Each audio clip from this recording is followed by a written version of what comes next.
O Alan dos Santos dizendo que vai denunciar Alexandre de Moraes. Eu vou deixar o áudio com vocês até o final para vocês entenderem o que está acontecendo. Mas antes, pessoal, é muito importante vocês compartilharem esse vídeo e passar adiante, curtir ou comentar, porque estão dizendo, os petistas principalmente dizem que nós somos robôs. Então vamos compartilhar, curtir, comentar, engajar o vídeo para mostrar que nós somos de carne e osso e temos CPF. Pessoal, nós sabemos que Alexandre de Moraes, o ministro, excelentíssimo ministro Alexandre de Moraes, ele tem tomado algumas atitudes em relação aos apoiadores de Bolsonaro. Segundo informações, principalmente contra o Alan dos Santos, que já teve sua casa invadida em Brasília pela Polícia Federal, a pedido do ministro, excelentíssimo ministro Alexandre de Moraes. Agora, recentemente, foi descoberta uma fonte jornalística. Não é uma espiã nem nada. Todo mundo tem fonte jornalística.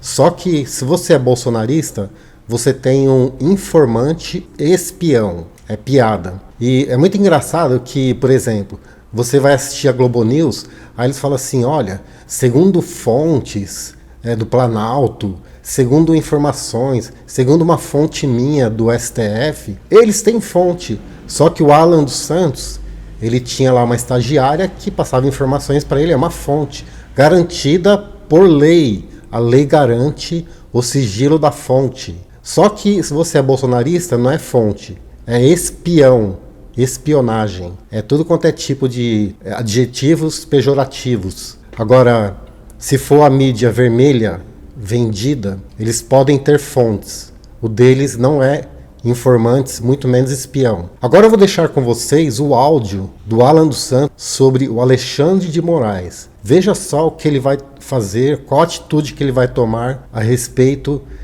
do pedido de prisão que foi expedido pelo ministro Alexandre de Moraes. Já que quase ninguém comentou sobre isso ainda, eu acho importante esclarecer que esse fenômeno do medo causado aí pela tortura, e o termo é tortura mesmo, não é palavra, não é chavão, não é clichê, o termo é tortura psicológica, né? Ou seja, o que o Alexandre de Moraes fez ao invadir a casa das pessoas para só depois mostrar o warrant, né, o aviso do oficial de justiça, no caso era o delegado, invadir casa de pessoas,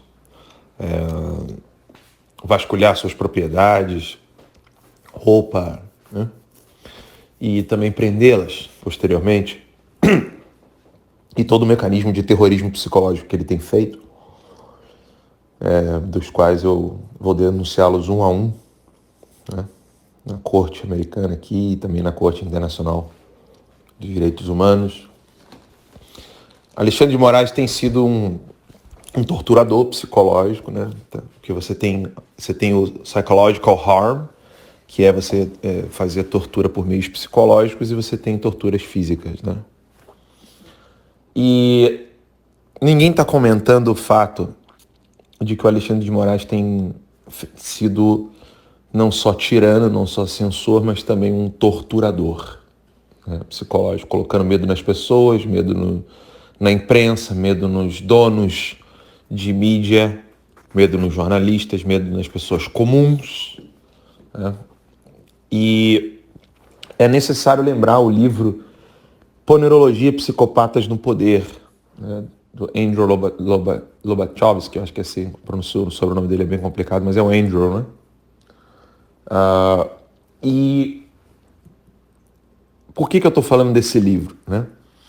Esse livro, ele trata de alunos da faculdade, alunos e professores da faculdade de Psicologia e Psiquiatria da Polônia no período comunista, né, no período do regime comunista, e ele percebeu que depois que os comunistas colocaram agentes do Partido Comunista com censores do que se era ensinado na Universidade Polonesa, nas faculdades, nas cadeiras de psicologia e psiquiatria, ele percebeu que eles não entendiam nada, as orientações deles eram todas ideológicas, não tinha nenhum fundamento científico.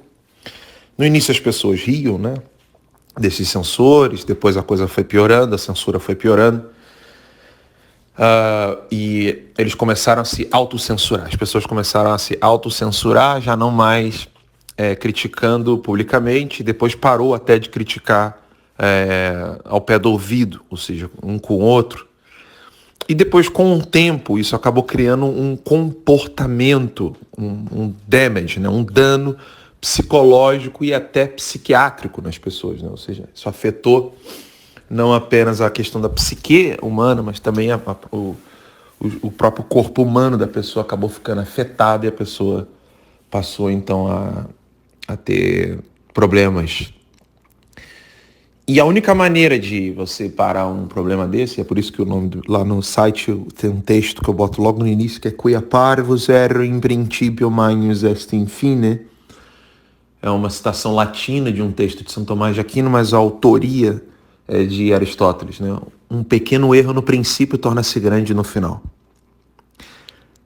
Quando o problema está no início, muitas pessoas têm dificuldade de enxergá-lo, dificuldade de apontar para os efeitos desse problema como verdadeiros efeitos, né? Ou seja, olhando a causa como esse problema crucial, que as pessoas às vezes não querem olhar como causa e nem querem ver relação de causa e efeito. O que está acontecendo agora no país, né? Um grupo de pessoas vai sempre manter o discurso quando eu digo se manter o discurso, é manter que continue sendo falado acerca de clima, economia, temperatura, trânsito. Né? Como é que está o trânsito na rua tal?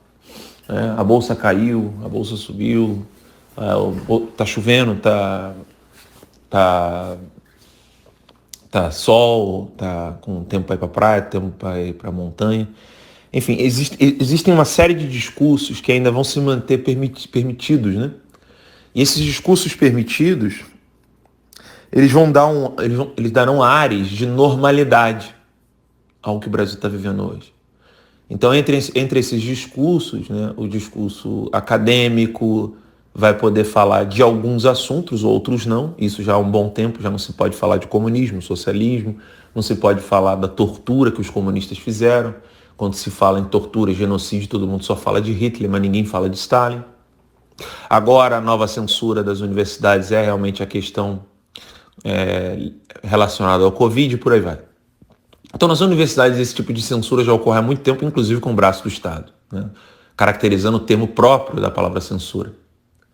Na imprensa, existia ainda algum tipo de liberdade de imprensa, né? Sobretudo ali na década de 90, e início de 2000, você tinha uma disputa de fato de ideias, você tinha dois lados falando e discutindo, e depois veio Lula, né, e não permitiu mais a existência desse outro discurso, começou a caracterizar mais o período anterior não como uma abertura de um discurso distinto, mas na verdade uma estratégia de tesouras, ou seja, não eram dois oponentes, mas eram pessoas do mesmo grupo em disputa, né? O tempo passa, o PT consegue instalar-se mais ainda nas universidades, mais ainda na máquina pública, mais ainda no Ministério Público, mais ainda no Poder Executivo e no Poder Legislativo. A coisa vai ficando cada vez pior e a censura agora está chegando, né, ao seu ápice, né, fechando jornais, como aconteceu com o Terça Livre, censurando matérias da Cruzoé e por aí vai. Então, o Brasil só tem uma solução. Uma. As pessoas que não estão ainda psicologicamente ou até em caso psiquiátrico afetadas, né? Ou seja, essas pessoas que ainda estão sãs, elas precisam gritar aos quatro ventos, não sobre os assuntos permitidos, né? mas sobre os assuntos não permitidos e sobre as pessoas com as quais eles não podem criticar, né? Das quais eles não podem criticar. Então é necessário gritar aos quatro ventos, por cima do telhado, tentando conscientizar aqueles que ainda estão sãos, que não estão doentes, enfermos psicologicamente, alguns até traumatizados pelo medo de dizer a verdade, outros apenas com receio. Essa é a única maneira de fazer com que essa espiral do silêncio ao redor da tortura e da censura seja quebrada. E aí cada cidadão comum consiga entender o que de fato está acontecendo no país. Assuntos como o narcotráfico financia partidos políticos, denúncias de políticos que trabalharam com narcotráfico e que em suas delações, né, delações, né, como é o caso do Pollo, linkando Lula a Maduro, a Fidel, enfim, trazer à tona esses assuntos e fazer com que eles sejam a proeminência no discurso corrente, seja na universidade, seja no debate público, nas mídias, seja nas redes sociais, seja na conversa entre amigos ao redor de uma lareira ou no sofá da sala ou mesmo no boteco. Essa é a única maneira do Brasil sair desse buraco que já pode ser equiparado com a Venezuela, ou seja, Brasil, Venezuela, Bolívia, Argentina e Chile estão não no mesmo caminho, estão no mesmo buraco, já estão lá. Eles não estão a caminho de. É só uma questão agora temporal de progressão de gravidade da questão da censura e da tortura. Acorda.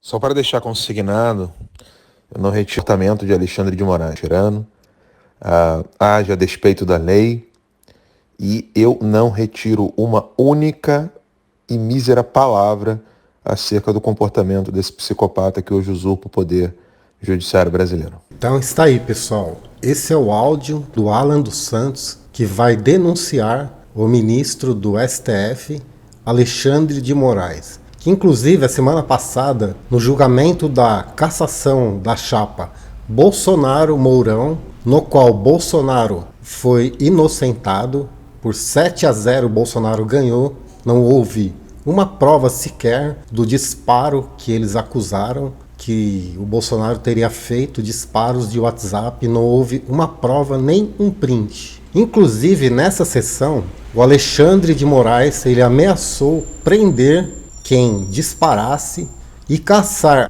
a chapa e o registro do partido de quem fizer isso. Só que nós sabemos que o PT, o Haddad, ele foi condenado por disparos em WhatsApp. Por que o PT não foi caçado? Aí está uma pergunta, por quê? A resposta fica no ar. Então esse é o vídeo, vamos compartilhar e mostrar para todo o Brasil e para todo mundo o que está acontecendo no Brasil. A censura chegou forte, nós não podemos nos calar. Então é muito importante o seu compartilhamento para esclarecer e mostrar para outras pessoas o que está acontecendo. Meu nome é Marcos Mendes, eu moro aqui em Santo André, São Paulo, tem meu canal no YouTube e tem também mais 11 páginas no Facebook. Um abraço para vocês e até o próximo vídeo.